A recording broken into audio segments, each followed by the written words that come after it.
గత కొద్ది రోజులుగా సోషల్ మీడియాలో కొడాలి నాని అరెస్టు ఇలాగా రకరకాల ప్రచారం అయితే జరుగుతుంది. ఈ నేపథ్యంలో కృష్ణా జిల్లా ఎస్పీ ఒక క్లారిటీ అయితే ఇచ్చారు. ఇదంతా ఫేక్, కొడాలి నానిని ఎవరు ఎక్కడ అరెస్ట్ చేయలేదు అనేది. మాజీ మంత్రి కొడాలి నాని అరెస్ట్ అయ్యారు అనే వార్త అవాస్తవం అంటూ కృష్ణా జిల్లా ఎస్పీ ఆర్ గంగాధర్ ఒక ప్రకటన తెలిపారు.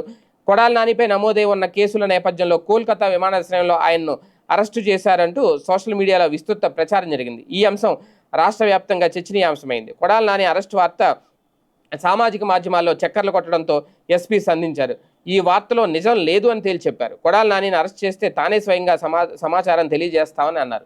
నిరాధారమైన వార్తను సామాజిక మాధ్యమాల్లో పెట్టిన వారిపై చట్టపరంగా కఠిన చర్యలు తీసుకుంటామంటూ కూడా ఎస్పీ హెచ్చరించారు. వాస్తవానికి కొడాలి నాని అరెస్ట్ అయితే ఎలా ఉంటుందో అందరికీ తెలుసు. అంటే ఎలా ఉంటుందంటే దాని అర్థం వేరే రకంగా కాదు. మొత్తం ఒక అతిపెద్ద చర్చ, ఒక రచ్చ అయితే నడుస్తుంది. కాకపోతే అంత సైలెంట్గా, కాకపోతే సోషల్ మీడియాలో ఈ మధ్యన అవే ఎక్కువగా ఊహించేసుకొని, అది కూడా కోల్కతా విమానాశ్రయంలో అరెస్ట్ చేశారు అనేది.